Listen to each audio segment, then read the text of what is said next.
On November 13th, 2022, in the quiet college town of Moscow, Idaho, a horrific crime shattered the peace and gripped the nation.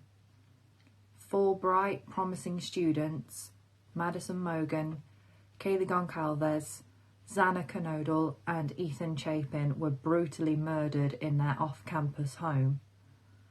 What followed was a complex investigation, a cross-country manhunt, and the eventual arrest of a suspect, Bryan Kohberger. To this day, his motives remain shrouded in chilling mystery. Tonight, we'll dive deep into the case of the Idaho 4. We'll explore the timeline, the evidence, the court filings, and the many unsettling theories surrounding this seemingly senseless act of violence.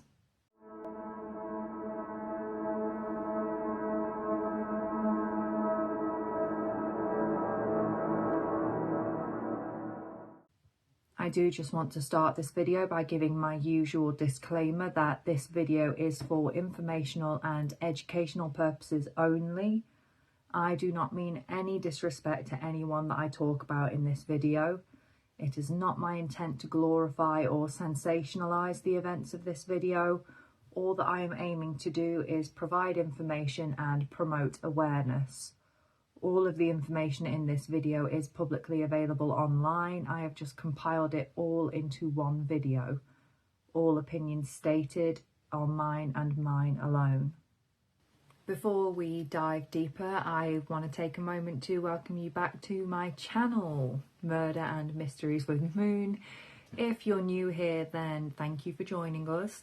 And this is the place where we explore the darkest corners of true crime. Cases that shock, disturb, and stay with us long after the headlines fade. And for me personally, few cases have ever gripped me the way that the murders at 1122 King Road have. Since that horrific November morning in 2022, I've followed every development, every court hearing, every new document release. I've spent hours poring over the affidavits, the witness accounts, the surveillance footage timelines, and the theories, just like so many of you who've been captivated by this case. It's not just the brutality of the crime that stays with me, it's the victims. Maddie, Xana, Ethan and Kaylee. 4 young people with bright futures who were stolen in the most senseless way. Their names are etched into my heart, and like the families, like the friends, like so many others across the world, I find myself still praying for clarity, for answers, and ultimately for justice. So tonight, I want to take you with me on a deep dive into every chilling detail of this case. Together, we'll examine the timeline, the affidavit, the evidence, and the countless theories that swirl around Bryan Kohberger and his possible motives. Because while we may not have every answer yet, sometimes in understanding the pieces, we get a little bit closer to seeing the bigger picture. Before discussing the actual crime, it's important to honour who they were, not just as victims, but as people. So, Madison, or Maddie May Mogen, was born on May the 25th, 2001 in Eugene, Oregon. She was an only child and she was her parents' entire world. She was a senior studying marketing at the University of Idaho. Maddie worked at a Greek restaurant in town and was beloved for her humour, her charm and her magnetic presence. Kaylee Marie Goncalves was born on June the 8th, 2001 in Concord, California. Also a senior, she studied general studies in the College of Letters, Arts and Social Sciences. Kaylee had just landed a job in Texas and was preparing for her next chapter. Though she had moved out of the King Road house, she returned that weekend to spend time with her best friend Maddie and to show off her new car. Friends say that she was a fighter, a protector, and someone who lifted everyone around her. Xana Kernodle was born on July 5th, 2002 in Sandpoint, Idaho. She was a junior majoring in marketing, and like Maddie, she also worked at that Greek restaurant in town. Xana had a playful, adventurous spirit. She loved music and was the kind of friend who made everybody feel welcome. Finally, Ethan Chapin. He was born on October the 28th, 2001 in Mount Vernon, Washington. He was a triplet and he was inseparable from his siblings Maisie and Hunter. Ethan was a freshman majoring in recreation, sport and tourism management. He loved sports, the outdoors and spending time with his girlfriend, Xana. These were the Idaho Four. Bright, vibrant lives now remembered in scholarship funds, family tributes and memorials across campus. Saturday, November the 12th, 2022 started like so many other nights in a college town. A crisp autumn evening, the University of Idaho campus buzzing with weekend energy. Football, friends, fraternity parties, and late night food runs. Inside the 3-story rental at 1122 King Road, 6 roommates shared space, laughter, and the rituals of student life. That night, 4 of them, Kaylee, Maddie, Xana, and Ethan, would cross paths for the final time. Kaylee Goncalves and her lifelong best friend Madison Mogen began their night together. They headed out to the Corner Club, which was a popular Moscow bar and a student hotspot, student favourite. And after spending several hours there, around 1:40 a.m, surveillance footage captured the 2 of them at the Grub Truck food stand downtown. Watch other people miserable. Yeah. Have a good night. Bye. Hello. Hi. Welcome back. Thanks. I think I would like the carbonara. Okay.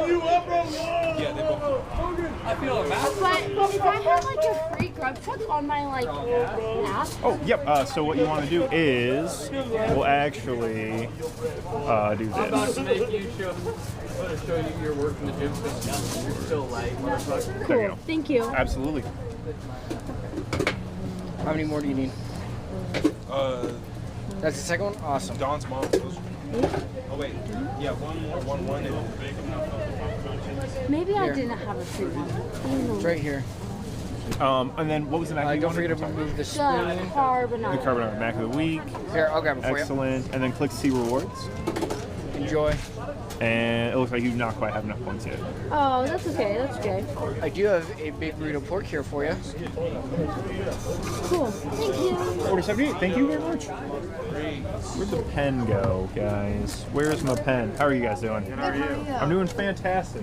You prepared, Derek. It's because I try not to forget my wallet. It's a good reason. That's smart, to Derek. forget It's your probably wallet. good to not lose your wallet. Guys, fuck yeah, great ticket times, honestly. Like, Luke, Tebow, really solid.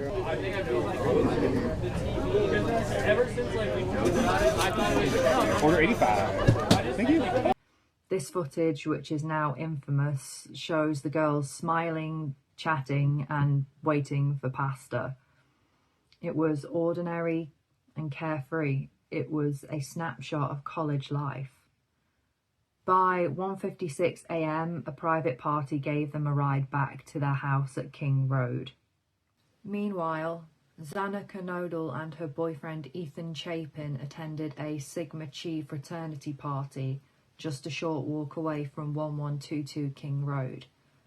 Friends remembered them leaving together at around 1:45 a.m. and returning back to Xana's house on King Road. For Ethan, who didn't normally live there, it was just another weekend spent with his girlfriend. By just before 2 a.m, all 4 victims were under the same roof. Kaylee and Maddie went to bed in Kaylee's upstairs room, while Xana and Ethan were on the 2nd floor. Between 2:26 a.m. and 2:52 a.m., a series of calls are made from Kaylee's phone to her ex-boyfriend, Jack, but he doesn't answer any of them. At around 4 a.m, Xana was awake and scrolling TikTok, and we know this from her phone records. She had also ordered DoorDash, which arrived close to 4 a.m, which meant that she would have been in the kitchen or the common area collecting her food just moments before the killer entered the house. At 4:04 a.m, a security camera from a nearby house picks up distorted audio of what sounds like a whimper, followed by a loud thud, and then a dog can be heard barking. At 4:17 a.m, the security camera picks up more audio, including what sounds like voices, shouts, and a dog barking multiple times.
Now, investigators believe that the murders occurred between 4 a.m. and 4:25 a.m., and the chilling overlap is clear.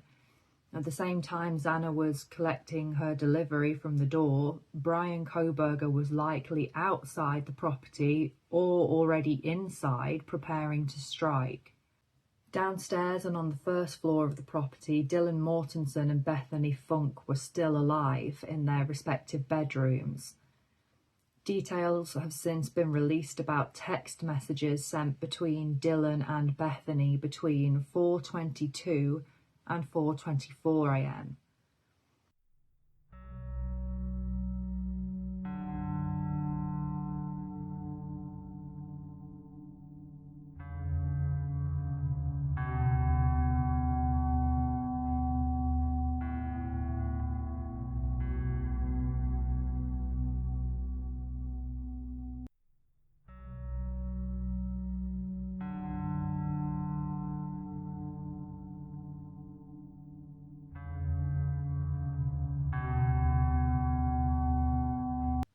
Then there was silence.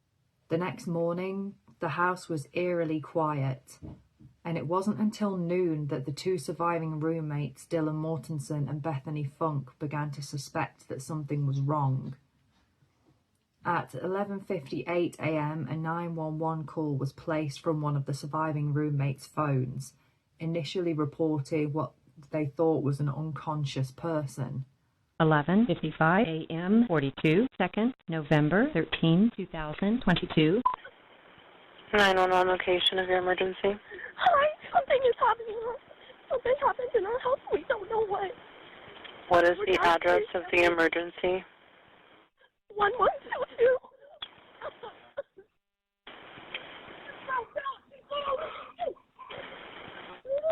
What is the rest of the address?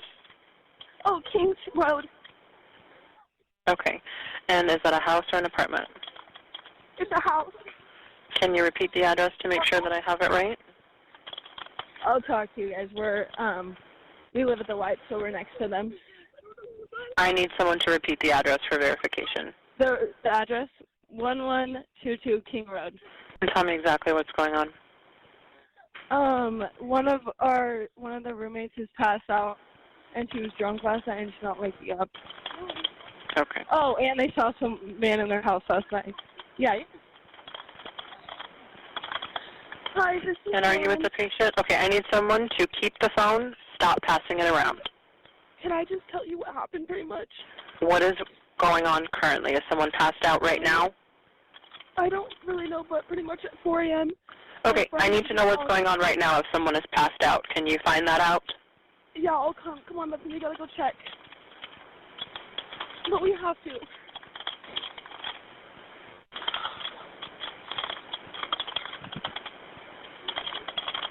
Is she passed out?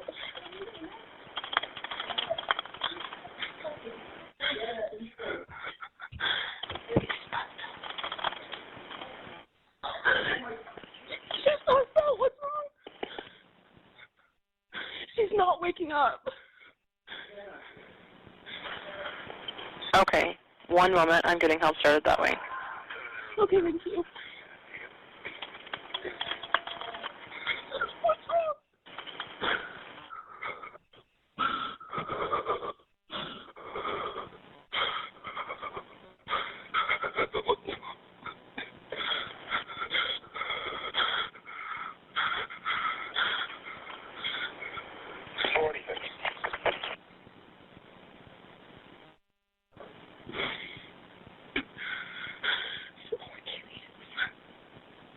Yeah.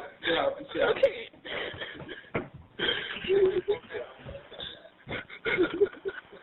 Okay, and how old is she? She's 20. 20, you said? Yes, 20 here. Okay. Hello? Hello? Okay, I need someone to stop passing the phone around because I've talked to 4 different people. Okay, sorry, they just gave me the phone. Is she breathing? Hello? Is she breathing? No. Okay.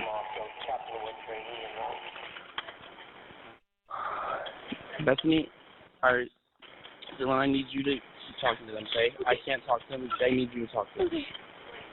Hello. Okay. I've already sent the ambulance and law enforcement. Stay on the line. If there is a defibrillator available, send someone to get it now and tell me when you have it. Say that again. There's a police here right now. Okay. If there is a defibrillator available, send someone to get it now and tell me when you have it. We don't have one. I think yes. Do you have a defibrillator? Yes, we have one. Are you talking to the officer? Yes. Okay, I'm going to let you go since he's there with you and can help you. Okay, thank you. Bye. Okay. 11:59 a.m. 49 seconds, November 13, 2022. 6 young people went to bed that night. 4 never woke up, and 2 were left to carry the weight of survival. What happened inside that house between 4 a.m. and 4:25 a.m. is the heart of this horrific crime. Police arrived to find a scene that was far more horrific than anyone could have imagined. Maddie and Kaylee were discovered in Kaylee's bedroom on the 3rd floor. Xana and Ethan were found in Xana's room on the 2nd floor of the property.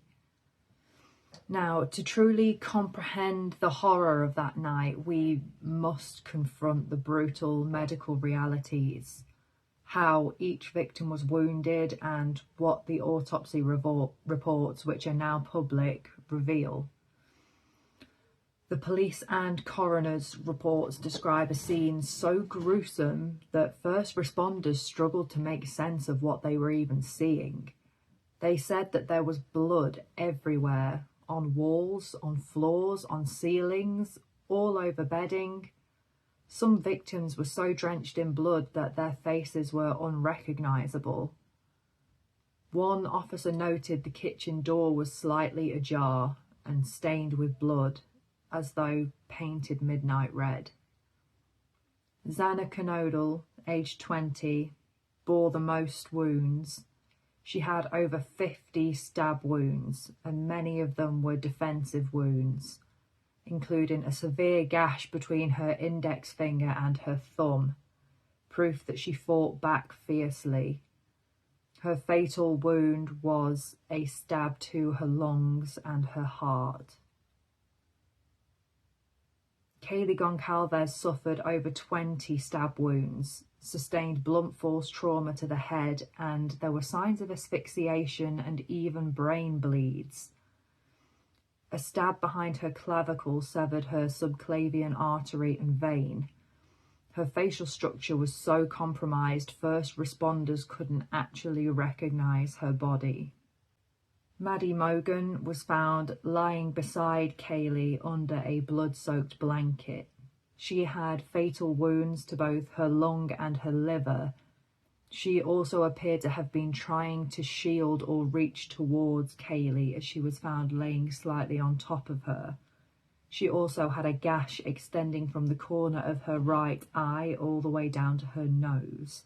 Ethan suffered multiple stab wounds, but his fatal wound was one behind his clavicle that severed his subclavian vein, artery and jugular vein, resulting in what would probably be near instant fatal blood loss.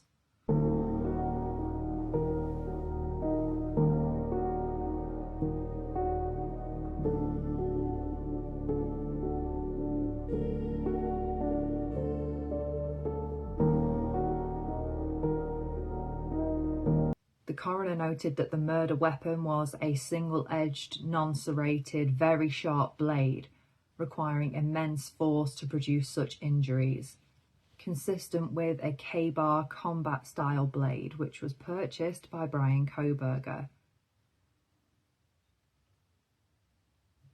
These weren't methodical or clean strikes. They were savage, intentional attacks. A struggle had occurred, especially visible in Xana's wounds, and the repeated high-impact trauma paints a picture of brutality and fury that defies comprehension. The wounds found on Xana suggested that she fought for her life. and it seems that Ethan too appeared to have resisted, and some experts believe his presence disrupted the killer's plan. The brutality of these murders stunned Moscow. The initial question was immediate. Was this random, or were the students targeted?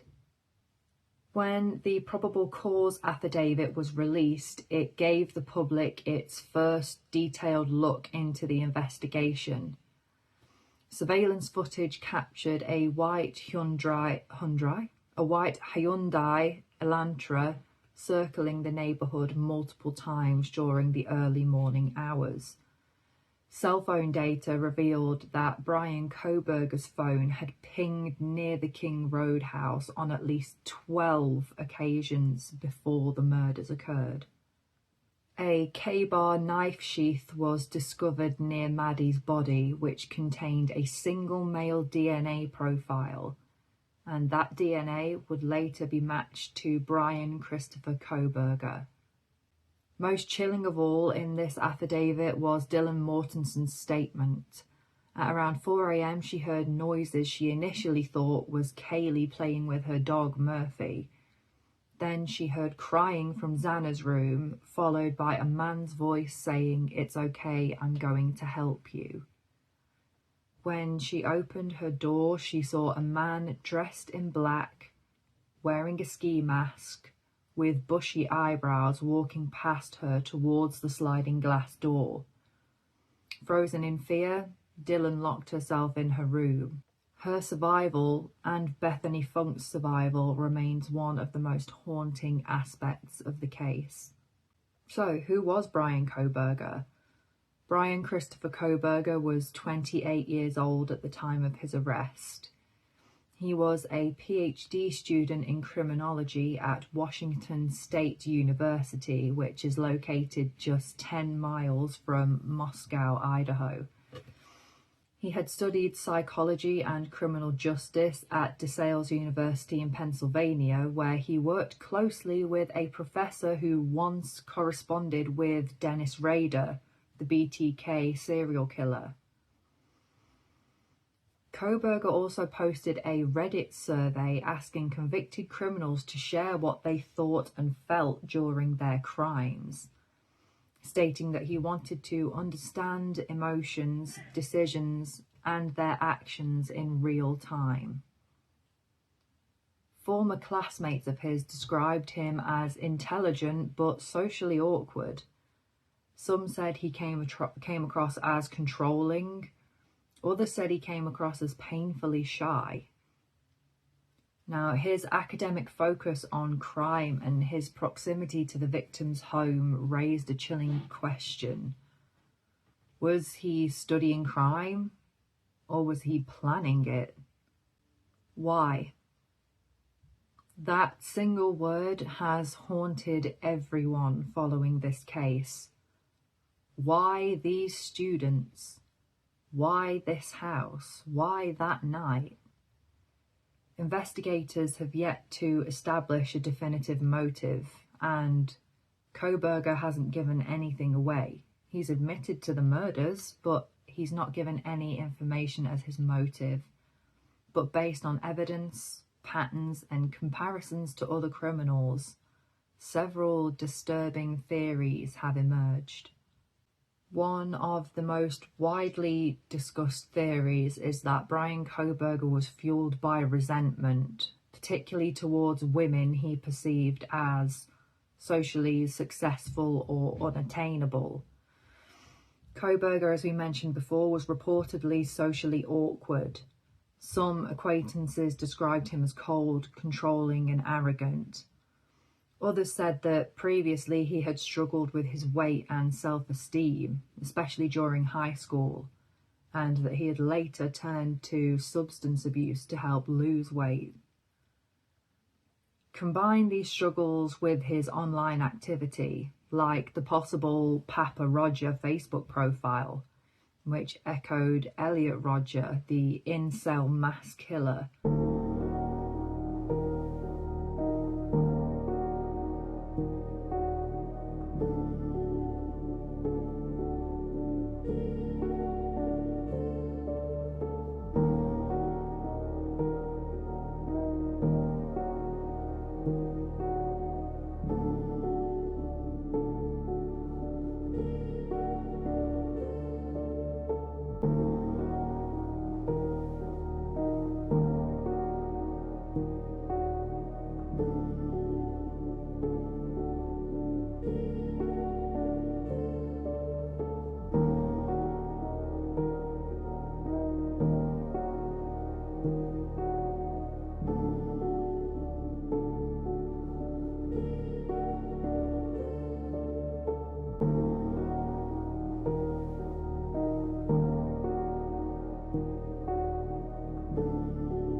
The Papa Roger Facebook profile echoing Elliot Roger may not be coincidence. If it was Kohberger's, it could signal admiration for violent misogynists who framed their killings as symbolic acts against society. Even his criminology studies may have provided justification, a way to intellectualize violence as a form of exploration. In this view, the victims weren't individuals to him. They were symbols of the life that he envied and lives that he despised. And a picture emerges of someone who may have identified with misogynistic communities. These groups often glorify violence against women as punishment for rejection. If Kohberger subscribed to this ideology, a house full of vibrant, attractive, and socially active women may have represented everything that he felt like he didn't have, everything that he felt excluded from. Ethan's presence then could have been collateral damage, an obstacle, not an actual target. Another theory points to stalking and obsession. Mobile phone data shows Kohberger's phone pinged near the King Road house at least 12 times before the murders. That level of surveillance suggests fixation. But on who? Kaylee had told friends she feared that she had a stalker. She was only at the King Road house that night to visit Maddie. If Kohberger had been watching the house, perhaps he didn't realise she had already moved out. Alternatively, Maddie's room is where the knife sheath was found, suggesting that she may have been his primary focus and the first victim. Obsession-driven crimes are often fixated on a single person. But what if the fixation shifted or encompassed both? Now, Bryan Kohberger's academic background cannot be ignored in this case. He studied criminology, psychology, and justice. He worked under professors who studied serial killers, like I said, including one who corresponded frequently with Dennis Rader. And I mentioned earlier that he posted that kind of poll on Reddit, and many speculate that this was more than curiosity. It was more like a rehearsal, a way to gather data for his own experiment. Makes you wonder, was he attempting to commit the perfect crime, to apply his studies to reality like some sort of twisted lab experiment? This theory draws chilling parallels to Dennis Rader, who lived a double life as a church leader and a compliance officer while he was studying crime scenes that he created. Some people argue that the crime reflects paranoia or psychosis. Kohberger reportedly exhibited strange behaviour in jail, complaining about the conditions, showing little empathy, and at times seeming disconnected. Could some sort of mental illness or delusions have played a role in the case? Mass stabbings often emerge from disorganised thinking, and the brutality here, the speed at which it took place, the number of victims in that amount of time, the risk, may point to more than calculated resentment. Now, there's one theory that is controversial, but it is worth considering. What if Bryan Kohberger targeted that house in particular, but he didn't expect all 4 of those people to be there? Like I said before, Kaylee no longer lived at King Road. Ethan didn't live there either. So 2 of the 4 victims weren't supposed to have been there. If this target was singular, say Maddie, then the others may have been unintended victims, more like collateral damage. This would explain why the killings happened so quickly, with no evidence of sexual assault or prolonged interaction. It was messy, it was chaotic. I'd say it almost seemed like it was panicked. Now, the most chilling part of this case is the survival of Dylan and Bethany. Dylan saw him. She heard crying. She even saw him walk past her towards the sliding glass door to leave. So why wasn't she attacked? Why wasn't Bethany attacked? I mean, one thing that I've considered is that maybe Ethan's presence threw off the plan. If Kohberger was part of this incel ideology and was targeting women only, then encountering a man may have rattled him, because Ethan wasn't supposed to be there. So he wouldn't have been expecting to find a man there that could have potentially ruined his plan and overpowered him. Dylan and Bethany's closed doors may have looked like traps. If one male was already unexpected, could there be more men inside? Potentially boyfriends in their rooms? In that moment, with adrenaline pumping and the risk escalating, perhaps he decided not to open those doors. Not out of mercy, but out of fear of being overpowered. Now, if you consider all of these theories together, a kind of composite emerges.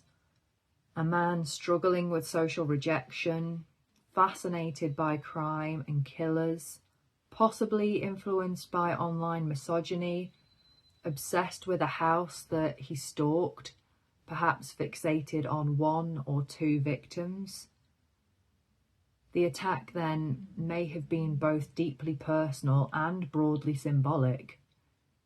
And yet, without a confession from Bryan Kohberger, we may never know the true motive. When all of these theories are laid out, we're left with disturbing possibilities. Was this about revenge against a type of person he envied? Was it an academic thrill? Or was it personal, targeting Kaylee, Maddie, or both? None of these theories can yet be proven, but each of them forces us to consider how obsession resentment, or delusion can manifest in horrifying ways.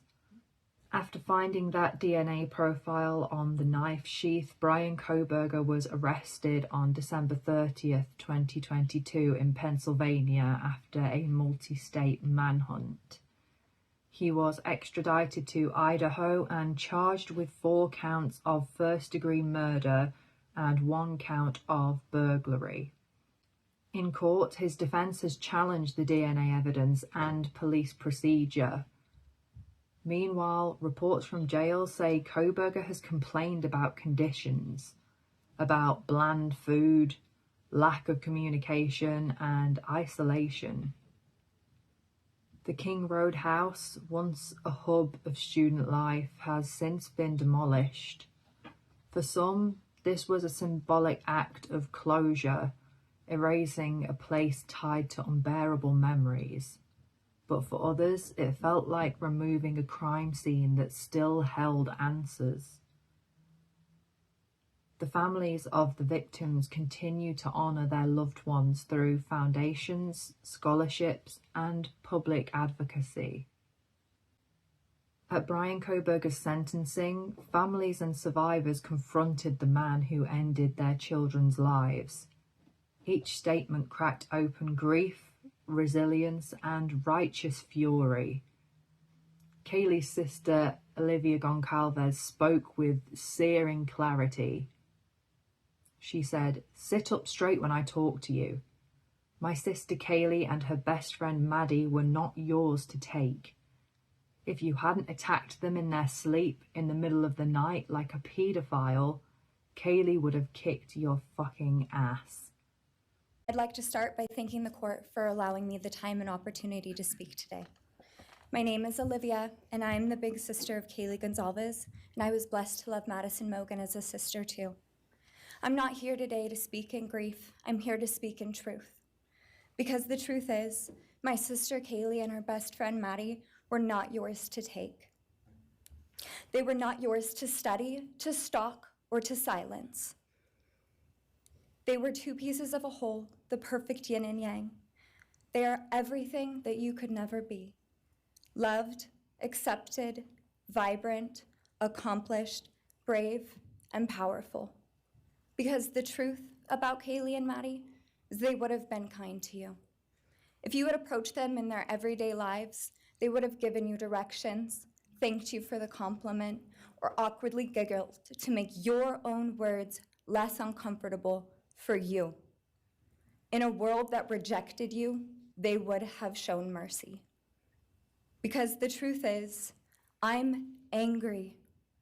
Every day I'm angry. I'm left shouting at the inside of my own head everything I wish I could say to you. The truth about me is when I heard the news, I didn't cry. I listened for them. I promised them I would, that I would fight for them, that I would show up no matter what it cost me. I swore I'd never let them feel alone. Because you see, I've always been their heavyweight. I've always been the one to fight the battles they didn't feel ready to fight themselves. All it ever took was a call, and they knew I would handle it for them, no matter the time, no matter the cost. They could wave their white flag because they knew I would never back down, not for them, and not even death could change that. Somewhere along the line, I started to think about what I would say to them if I was given just one last chance. If I could gather enough heartbreak or love or sacrifice or whatever it took to get just one message across, what would I say? Throughout this entire process, I've written my feelings down at every moment, my wishes, my love, my denial, my anger. And as one final act of love, I'd planned to read these thoughts, even jarring and discombobulating and not even making sense. Because for me, that was true love. As bare and as naked as it could be, not laced in pretty words or dressed for the occasion, but written through bleary eyes at 2 a.m. with clenched fists, angry at this reality. My true final act of love was to continue on without them, for them. that dream to read aloud my love to them, to bring meaning through pain, was the latest blow in realizing you don't deserve it. And Kaylee and Maddie don't need it.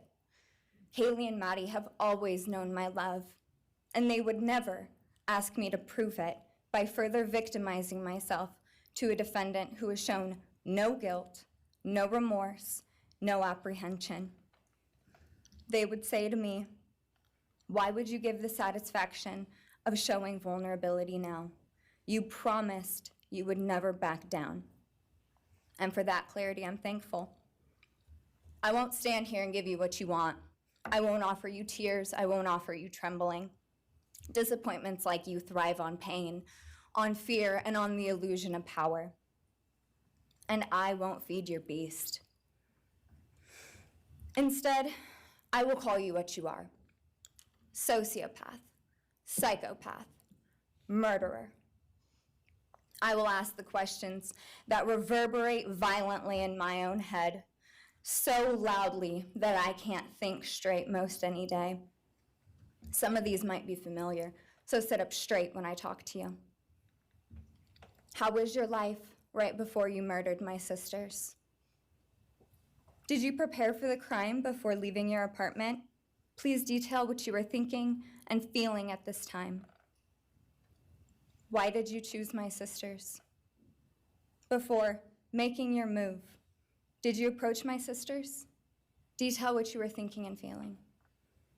Before leaving their home, is there anything else you did?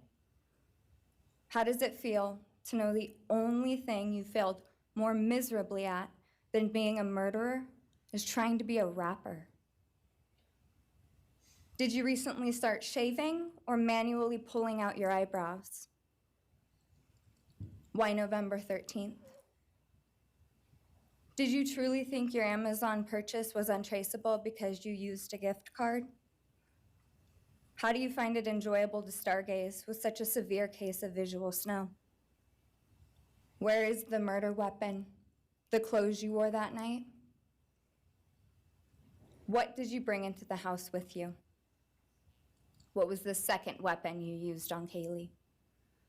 What were Kaylee's last words?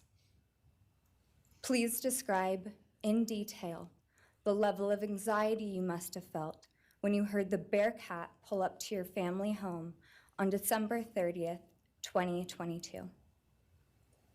Which do you regret more? Returning to the crime scene 5 hours later, or never, ever going back to Moscow, not even once, after stalking them there for months?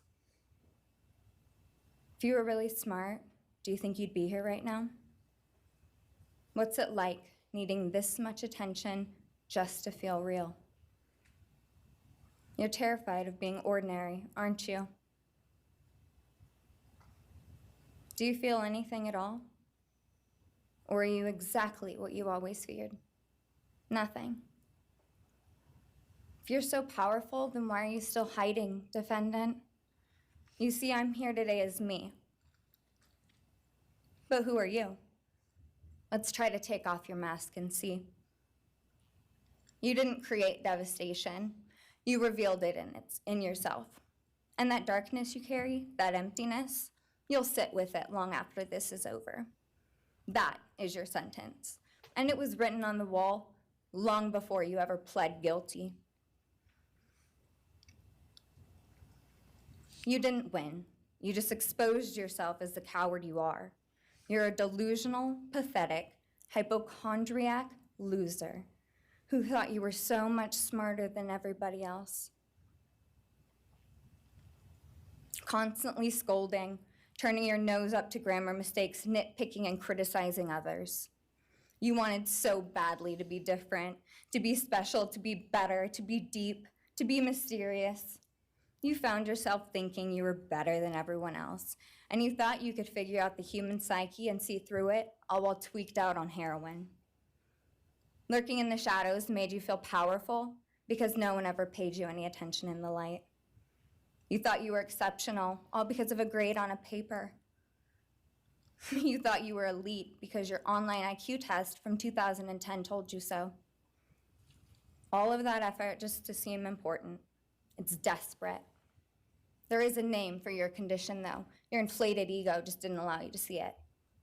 Wannabe. You act like no one could ever understand your mind, but the truth is you're basic. You're a textbook case of insecurity disguised as control. Your patterns are predictable. Your motives are shallow.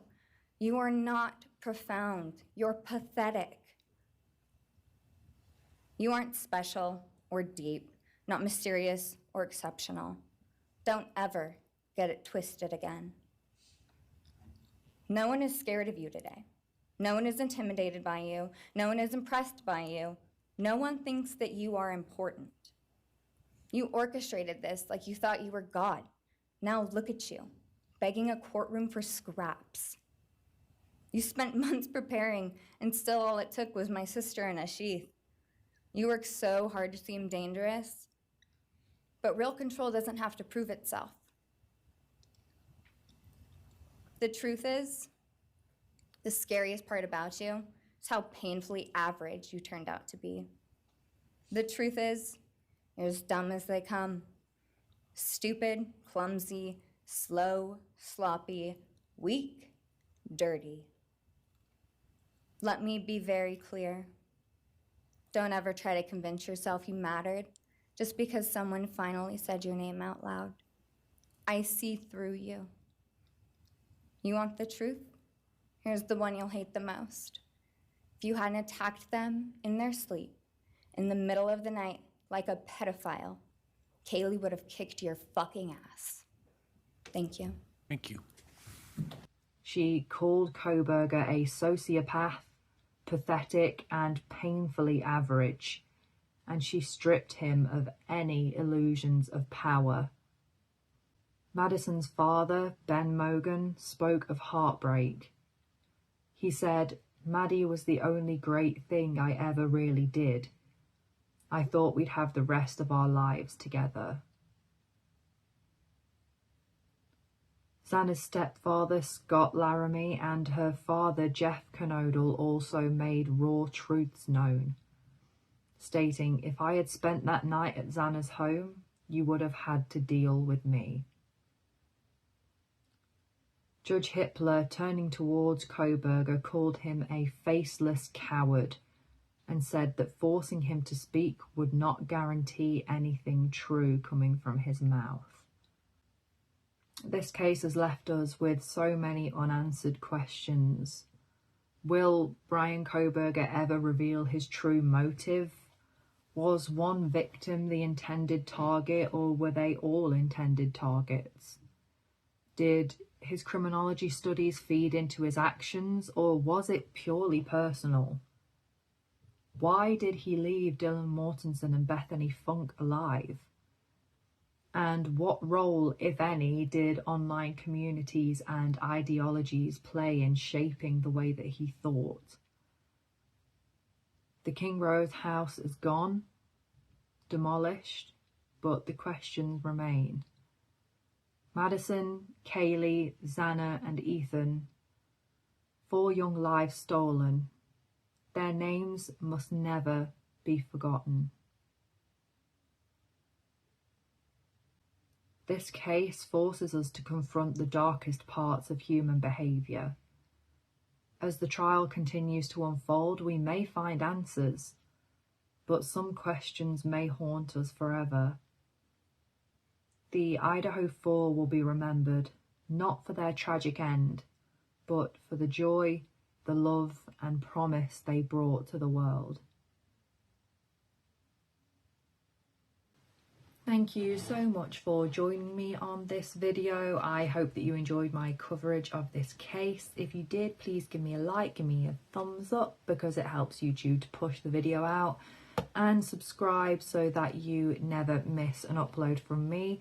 I post a new true crime video every week without fail, unless I am incapacitated. I will always upload every week.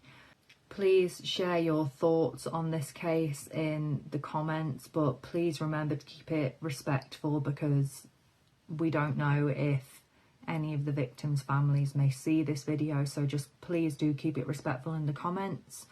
But I would love to hear your theories about potential motive and the reason that you think Bryan Kohberger committed this crime. Do you think it was him? Do you think he worked alone? I mean, I'd love to discuss it with you guys. I'm always reading the comments, so please do leave a comment down below, and I will see you on another episode of Murder and Mysteries with Moon. Stay safe, stay observant, and stay spooky. Bye.